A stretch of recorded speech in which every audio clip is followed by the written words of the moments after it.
Hi everyone, it's Kim from the Shamrock Quilt Studio, and today I'm working on my hand quilting on the Grace Easy 3 frame. We covered how to put it on the frame in a recent video, and we've also talked about some of the tools that I use. So we're going to get started now. I'm going to show you a little bit about how I stitch and how I use the tools. And first of all, before we get a close-up, I wanted to show you that on my work, when I'm not working on it, I have it covered with a sheet, just an old sheet. It's clean. But I do this to make sure that nothing gets spilled or splattered on it, that I don't get handprints on it. And even for us, there's just 2 adults in the house. That's not usually a problem, but you just never know who might stop by, whether the grandchildren come in and want to touch everything, or if you have a pet, or if there's just something crazy going on at your house and your work, you don't want to get it dirty just from touching or splatters. This also helps me because I'm kind of in an open concept design. So if I'm cooking and there are odors or vapors or maybe some oil in the air, that if it settles down, it's going to settle on the sheet and not on the work. And then I just pull it up when I'm ready to work on my project. So let me readjust the camera and I'll show you here where I am in this project, what we're doing, and how I do it.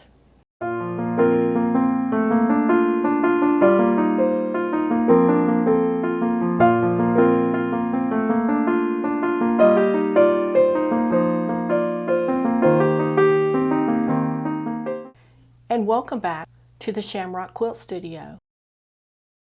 Let's get started. You're not going to be able to see me, but at least you can see what we're working on. And here is the, this is our Blue Star quilt that we're working on. And right off the bat, I see something I want to fix. Way up here, there is a thread, a blue thread that I could see underneath it. Now you're not going to be able to fix that problem every time it occurs because sometimes it's going to be in a location you can't get to, but that was one we could really easily. Now, I've got my quilt on the frame and I have some little clips or some pincher things, I don't know what you want to call them, and they're tied to the edge of the frame just to keep it from going one way or the other. That just kind of keeps it, just a little bit of tension on it. And a lot of times the people who do quilting will recommend, or the people who make the frame or the hoops will recommend that you keep your work very loose in the hoop. I've even heard the concept of as loose as if a cat was laying on it and just got up. Now I tend to keep mine a little more rigid. So I'm going to see if we can adjust that just one click so that this is even a little looser than I like, but we're going to work with it today. I like to keep it a little tighter and a little more firm on the frame because I use a stab stitch and not a rocking stitch, and that helps me a bit. Okay, so we've got this set up. Talk about our tools a little bit that we talked before. This is my spool of thread, and then I just stick it here where we've got a big roll of fabric underneath, and that will hold it tight. And I can just stick my roll right on top of that, and it will spool off for me. And then I use my scissors. Now I happen to have these little bigger scissors. I think those are 5-inch, and they're metal, so they're heavier than what I normally use here. But I've got my scissors switched out right now. And then for thimbles and threads and stuff, I will usually put that here as well. I've got my other thimble and some straight pins on the other end if I need them. So all of my tools are right here, easy to get to. Then one of the things that I use is this little mylar, or yeah, I guess it's mylar, little piece of gridded material. And this is the factory edge. It's very smooth and straight. And then I've cut it about 1.5 inches, and I've put 3 sets of holes in it so that I can use those to fix it to my work. And what I do is I use this just as a guide for keeping my lines straight and for keeping my stitches even. So in this case, I'm going to hook it on both ends. It's nothing permanent, it's just very temporary. And then I'll use other pins to kind of hold it in place where I want it to be. And then that way, if my line has gotten, my seam line has gotten crooked, I can use these pins to manipulate that quilt top so that my stitch line is straight and it's going to be even with this blue border. Okay, I've got just a small piece of thread here to demonstrate for you. We're going to make a knot, and what I've found over the years is making the knot is kind of unique to what you're quilting, how you quilt, and your fabric, because sometimes the knot can be too big and the same size knot can be too small. That's kind of a medium to larger size knot there. It was 2 knots rolled up. And I'm going to see if I can just pop that in. And what I'm going to do is I'm going to come in here. I'm going through the batting, but I did not go through the bottom, the backing. Whoops, I pulled it out the wrong way.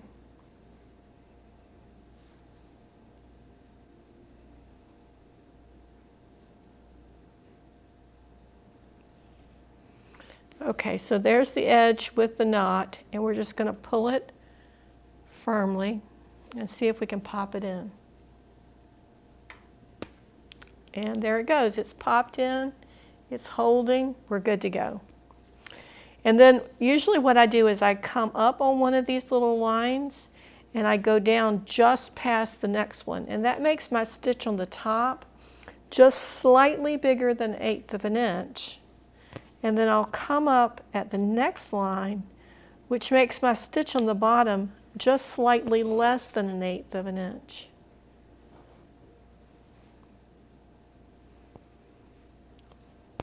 There we go.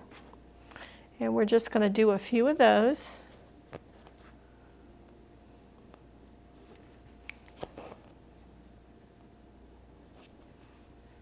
I'm not sure if you can see this really well. Try to move the camera if I can in a moment.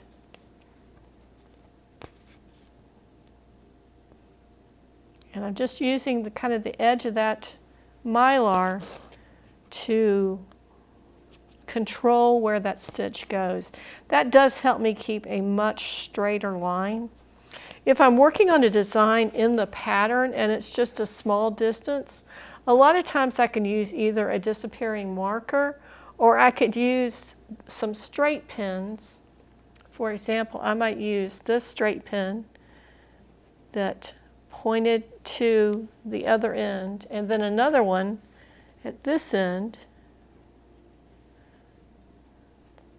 so that I could visually line those up as a line, and then come along, push them all the way in, and then come along and stitch right along there. But that's only for really short areas. That's not going to work too well, especially for me on a longer area.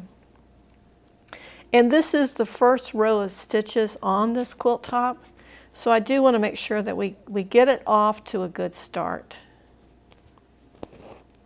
Now, I know that those of you who are using a rocking stitch to do your hand quilting, or may be a newbie and you're just starting out and you plan to do that, more power to you, because I have tried it over and over and over, and because I have some limitations in controlling my thumbs, I just don't find that that rocking motion is particularly easy for me, and I don't get the results that I would like to get. I do like a nice even stitch, and I find that when I'm rocking, my stitches are way too big. If I was going to do something like a big stitch, I might be able to do it, but typically I don't like anything quite that big. I do like these because they're a little bit bigger than your normal rocking stitch, but they're not so big that things catch in them, and they seem to hold up pretty well. Now, when I am going back and I may want to kind of base this end here, this edge, so that all 3 layers are held together, and I think you can see there's the backing, the batting, and the top, I may do just a running stitch, probably off of the frame, just to hold it in place. But there again, that's a stitch just to hold it, not a finished stitch. So we've got some done now. And what I wanted to show you, I pulled my thread out again. Oh, the other thing I wanted to maybe go over a little bit was that if you are using a rocking stitch, you're going to probably look at this and say it's going to take you a long time to do that.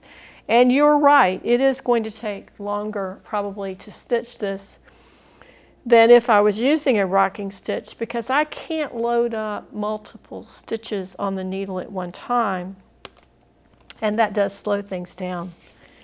But I find that after I've been working on it a while, either as a just this time I'm working on it, or working on this quilt in general, the more I'm doing it, the faster I get, and the more I can begin to feel that rhythm and know exactly how I can do that. And sometimes I find that I can even do it without the guide, but it does help, especially at first.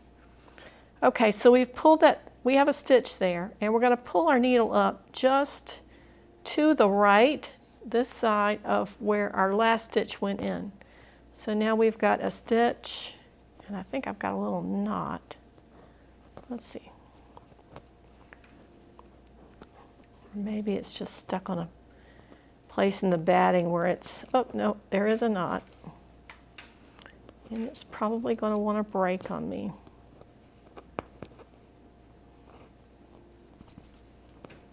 Okay, in this situation, what I would try to do is pull that out and take my needle out and then just back it all out. So there's our knot. So I'm going to go back. Well, what we may do is I may try to show you a different technique. We've got a knot in there, so we're not going to be able to maybe tie off this thread the way I would like. So what are our other options? Well, our first option is we need to get that knot back underneath the fabric.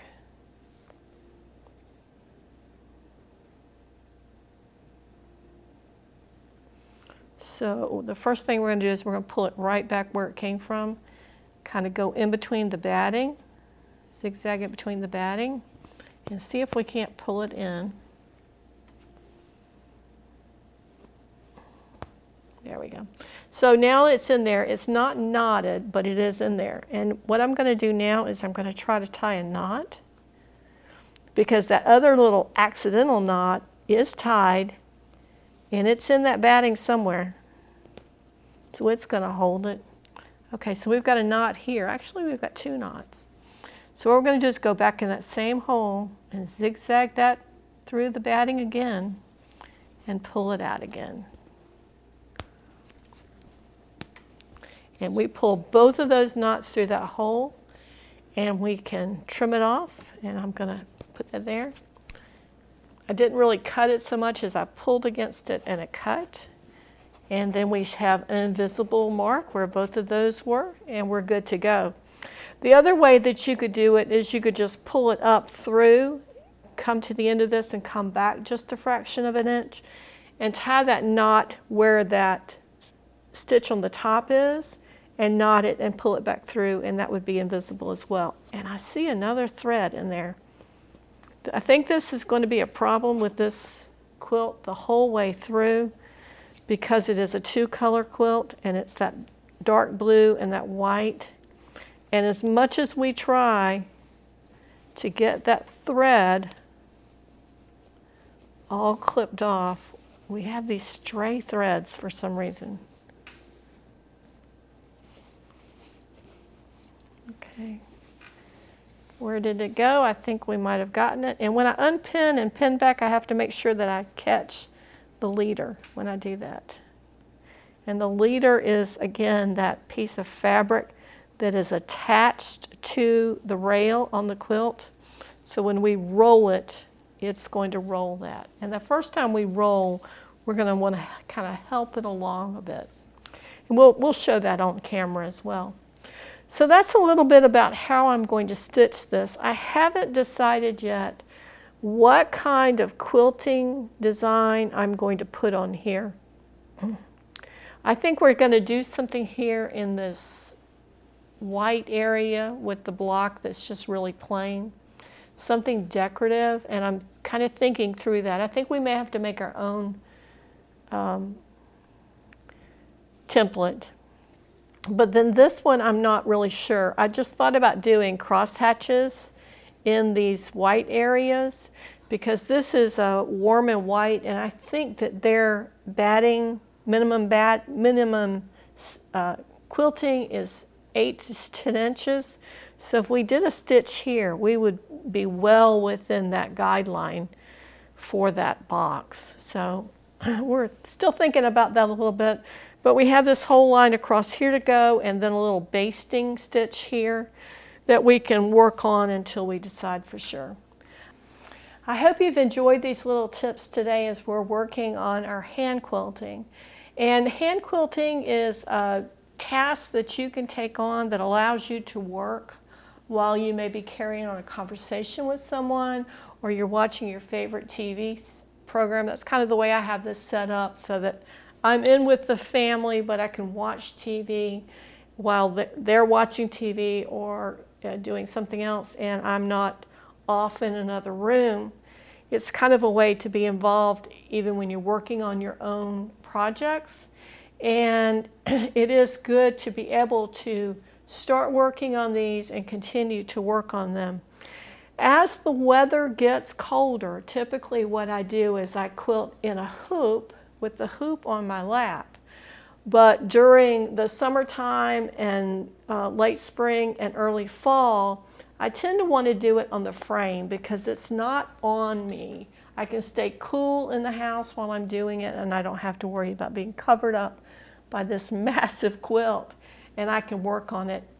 And the good thing about the Grace Easy 3 frame that we may not have talked about before was because this adjusts, this part here will fold down, and actually then as well the leg that supports it folds up.